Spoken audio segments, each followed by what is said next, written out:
여러분, 요즘 커뮤니티에서 정말 많이 나오는 말이 있습니다. RLUSD가 나오면 이제 XRP 필요 없는 거 아니냐? 스테이블 코인으로 다 해결되는 거 아니냐? 그럼 XRP는 밀려나는 거 아니냐? 저는 이 질문이야말로 XRP를 가장 크게 오해한 질문 중 하나라고 생각합니다. 왜냐하면 스테이블 코인과 XRP는 같은 역할을 하는 자산이 아닐 수 있기 때문입니다. 이게 핵심입니다. 많은 사람들은 둘 다 디지털 자산이니까 서로 대체할 수 있다고 생각합니다. 하지만 실제로는 역할이 완전히 다를 수 있습니다. 아주 단순하게 말하면 스테이블 코인은 가치를 붙잡아두는 쪽에 가깝고 XRP는 가치를 움직이는 쪽에 더 가깝습니다. 즉, 보관과 이동은 같은 일이 아니라는 겁니다. 이 차이를 이해해야 합니다. 예를 들어 달러 기반 스테이블 코인은 달러의 가치를 디지털 형태로 보관하고 전달하는 데 강할 수 있습니다. 하지만 여기서 문제가 생깁니다. 세상에는 달러만 있는 게 아닙니다. 원화가 있고, 엔화가 있고, 유로가 있고, 페소가 있고, 위안화가 있고, 수많은 통화와 자산이 존재합니다. 그럼 질문이 생깁니다. 이 서로 다른 통화와 서로 다른 자산 사이를 즉시 연결하려면 무엇이 필요할까요? 바로 브릿지 자산입니다. 저는 여기서 XRP의 필요성이 더 뚜렷해진다고 봅니다. 왜냐하면 스테이블 코인만으로는 모든 통화상, 모든 자산상을 즉시 효율적으로 연결하기가 생각보다 훨씬 어렵기 때문입니다. 예를 들어 캐나다 달러에서 페소로, 페소에서 유로로, 위안화에서 다른 자산으로 이런 식의 수많은 조합을 모두 따로따로 맞춰서 즉시 정산하려면 유동성 구조가 너무 복잡해집니다. 그런데 중간에 하나의 중립적인 브릿지 자산이 있으면 이 판이 완전히 달라질 수 있습니다. 바로 그래서 XRP 같은 자산이 필요할 수 있다는 겁니다. 즉, RLUSD가 나온다고 해서 XRP가 필요 없어지는 게 아니라 오히려 RLUSD 같은 스테이블 코인이 늘어날수록 그것들을 더 효율적으로 연결할 브릿지 자산의 필요성도 같이 커질 수 있다는 겁니다. 저는 이걸 정말 중요하게 봅니다. 왜냐하면 많은 사람들은 스테이블 코인 등장 XRP 대체 이렇게 너무 단순하게 생각하기 때문입니다. 그런데 실제로는 RLUSD는 XRP의 경쟁자라기보다 같이 쓰이는 퍼즐 조각에 더 가까울 수 있습니다. RLUSD가 가치를 실어 나르는 디지털 달러 역할을 한다면 XRP는 그 가치를 이종 통화와 이종 자산 사이에서 넘겨주는 다리 역할을 할 수 있다는 겁니다.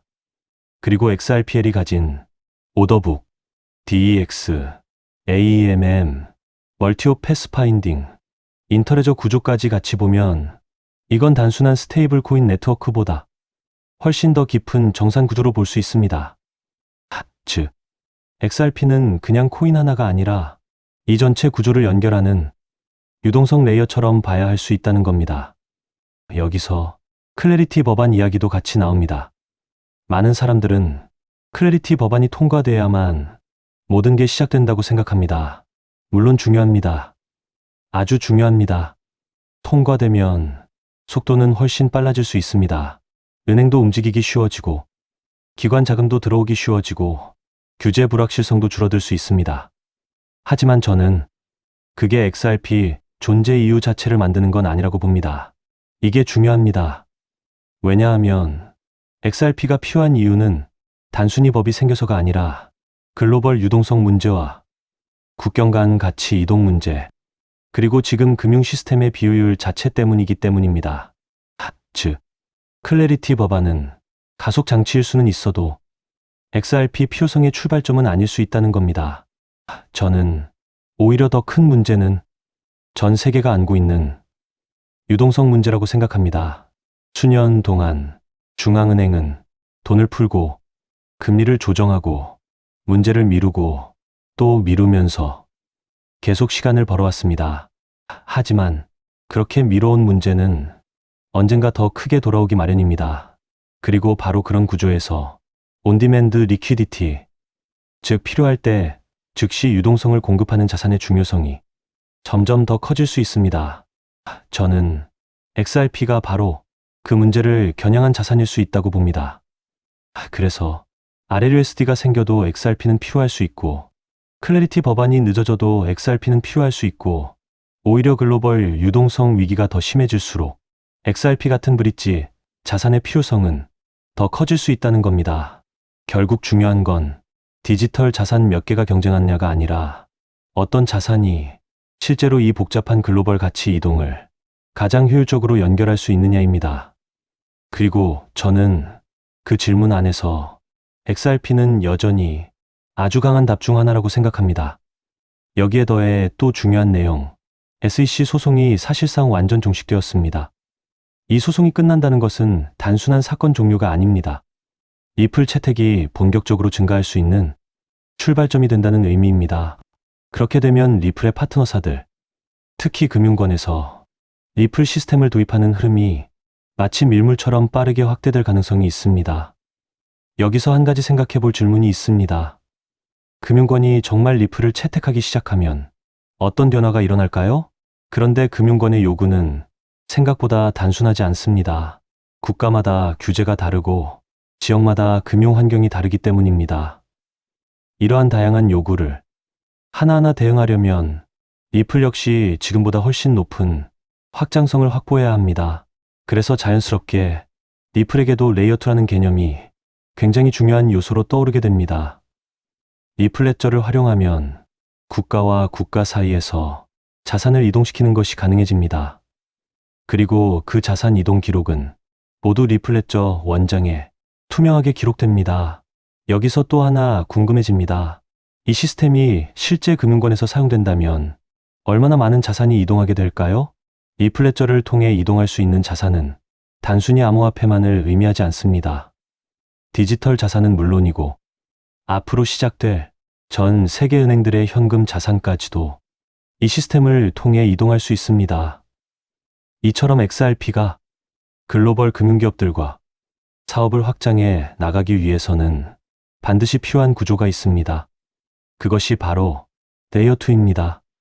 레이어2 없이 사업 확장을 시도한다면 언젠가는 한계에 부딪힐 수밖에 없습니다. 레이어1과 레이어2는 서로 경쟁하는 구조가 아니라 하나의 생태계를 만드는 공생관계입니다. 여기서 중요한 질문이 하나 있습니다. 전 세계 은행들이 사용하는 시스템이라면 얼마나 다양한 기능이 필요할까요? 이 생태계가 커질수록 전 세계 은행들이 요구하는 다양한 기능을 제공할 수 있습니다. 그래야 생태계 자체가 스스로 돌아갈 수 있는 자생력을 가지게 됩니다. 즉, 뿌리가 깊은 구조를 만들어 어떤 서비스가 등장하더라도 자체적으로 처리할 수 있어야 합니다. 그래야 리플이 단순한 코인이 아니라 하나의 플랫폼으로 성장할 수 있습니다. 그리고 그렇게 되어야 리플은 장기적으로 살아남을 수 있습니다. 그래서 레이어2는 단순한 보조 기술이 아닙니다. 레이어2를 통해 리플의 확장성과 범용성을 높여줘야 리플 기반 블록체인 사업들이 대거 등장하게 됩니다. 그리고 그렇게 사업들이 늘어나면서 비로소 하나의 생태계가 완성됩니다. 여기서 또 하나 중요한 질문이 생깁니다. 생태계가 커질 때 가장 큰 수혜를 보는 것은 무엇일까요? 여기서 코인 시장에 아주 흥미로운 특징 하나가 있습니다. 레이어2 코인들은 리플이 10배 상승할 때 수백 배 상승 기회를 얻을 수 있는 공생 구조를 가지고 있다는 점입니다. 그래서 많은 투자자들이 이 구조를 투자 전략으로 활용하기도 합니다. 이 원리는 주식시장에서도 비슷한 사례를 볼 수 있습니다. 전기차 테마의 대형주였던 삼성 SDI가 약 15배 상승할 때 소형주였던 에코프로는 무려 700배의 상승을 보여줬습니다. 같은 산업에 속해 있지만 상승률은 완전히 달랐습니다. 이것이 바로 생태계 구조의 특징입니다. 레이어1인 이더리움이 2배 상승할 때 레이어2 코인들이 수천 배 상승하는 현상은 이미 오래전부터 코인 시장에서 반복되어 왔습니다. 또 다른 예도 있습니다. 비트코인은 레이어1입니다. 하지만 속도와 수수료 문제 때문에 실제 거래용 화폐로 사용하기에는 한계가 있습니다. 그래서 한 가지 질문이 생깁니다. 이 문제를 해결하기 위해 어떤 기술이 등장했을까요? 그 문제를 해결하기 위해 등장한 프로젝트가 있습니다. 바로 스택스입니다. 레이어 2인 스택스는 비트코인의 속도와 수수료 문제를 개선했습니다. 비트코인과 레이어 2 코인은 상승할 때 같이 상승합니다. 하지만 상승률은 완전히 다릅니다. 레이어 1인 비트코인이 2023년 10월 대비 2024년 3월까지 약 190% 상승할 때 레이어 2 코인인 스택스는 같은 기간 동안 무려 750% 상승했습니다. 그래서 자연스럽게 이런 결론이 나옵니다. 만약 XRP가 앞으로 10배 상승한다면 리플 레이어 2 코인들은 100배, 1000배 상승 가능성도 충분히 기대할 수 있다는 것입니다. 여기서 이제 가장 중요한 질문이 생깁니다. 그렇다면 리플 생태계에서 레이어 2 역할을 하는 코인은 무엇일까요? 첫 번째로 제가 우리 구독자분들께 소개해드릴 리플 관련 코인은 더 룬 네트워크, The Root Network입니다. 룬 네트워크 홈페이지를 보면 XRP Ledger Integration, 즉 다양한 블록체인을 XRP 레저로 통합하는 기능을 설명하고 있습니다. XRP 사용자들이 다른 코인들을 XRP 레저 환경에서도 사용할 수 있도록 확장해주고, 이 과정에서 룻 네트워크가 브릿지 역할을 하는 리플 전용 크로스체인 솔루션이라는 것을 확인할 수 있습니다. 그래서 리플 홀더라면 반드시 알아둘 필요가 있는 프로젝트입니다.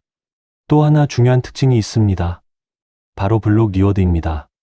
리워드는 블록체인 네트워크 유지에 기여하는 채굴 활동에 대한 보상인데, 이 보상이 XRP로 지급됩니다.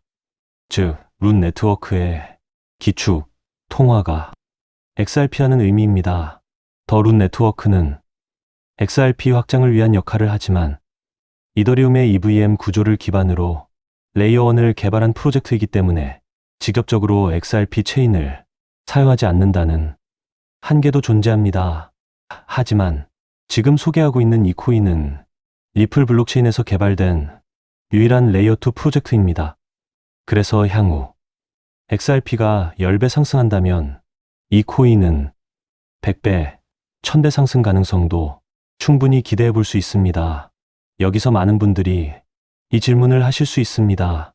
도대체 이 코인은 어떤 구조를 가지고 있을까요? 이 코인 홈페이지를 보면 메인 화면에 XRP 생태계를 위한 사이드체인이라는 프로젝트 목표가 명확하게 적혀 있습니다. 사이드체인은 XRP 체인을 더 원활하게 구동할 수 있도록 지원해주는 체인을 의미합니다. 그래서 XRP 생태계가 커질수록 이 코인의 사용처도 폭발적으로 늘어날 수 있습니다. 또한 이 코인의 이용자가 늘어날수록 XRP 역시 더 안정적인 환경에서 서비스를 제공할 수 있습니다. 그래서 이 두 코인은 공생관계라고 볼 수 있습니다. 이 코인의 백서를 보면 XRP 레저의 포크라고 설명되어 있습니다. 하드포크와 비슷한 개념인데 XRP의 장점은 유지하면서 레이어 2의 핵심 가치인 확장성을 개선하기 위해 추가적인 코드 개발 가능성을 열어둔 구조입니다. 그래서 이 프로젝트는 레이어 2 스마트 컨트랙트를 담당한다고 설명하고 있습니다. 향후 리플 생태계에서는 결제는 레이어 1, 즉 리플 레저에서 처리되고 어플리케이션과 서비스 영역은 레이어 2인 이 프로젝트를 통해 처리될 가능성이 있습니다. 사실 이 부분 때문에 리플 기술 커뮤니티에서는 하나의 우려가 나오고 있습니다. 앞으로 이 코인으로 수요가 너무 많이 몰릴 수 있다는 것입니다. 레이어 2는 블록체인이라는 뿌리 위에서 꽃과 열매 역할을 하는 블록체인 애플리케이션들을 연결하는 역할을 합니다. 그런데 이 중요한 연결 구조가 거의 이 코인 하나에 집중되어 있습니다. 그래서 기술자 커뮤니티에서는 이 코인이 혹시 XRP보다 더 커질 수도 있는 것 아니냐는 우려까지 나오고 있습니다. 이에 대해 리플 CTO인 슈와르츠는 이렇게 이야기합니다. 새로운 체인이 등장한다고 해서 기존 체인의 가치가 떨어질 것이라고 걱정하는 것은 지금 걱정할 문제가 아니라는 것입니다. 즉, 이 코인이 너무 커질 것을 걱정하는 기술자들의 우려에 대해 리플 CTO가 직접 나서 진정시키고 있는 상황입니다. 이 장면만 봐도 이 프로젝트가 얼마나 중요한 위치에 있는지 충분히 알 수 있습니다. 이 코인은 재작년 12월에 출시된 아직 2년도 되지 않은 초기 프로젝트입니다. 현재 가격은 약 166원, 그리고 시가총액 역시 약 60억 수준입니다. 리플 XRP의 시총이 약 45도라는 점을 생각하면 아직 700분의 1도 되지 않는 저평가 영역이라고 볼 수 있습니다.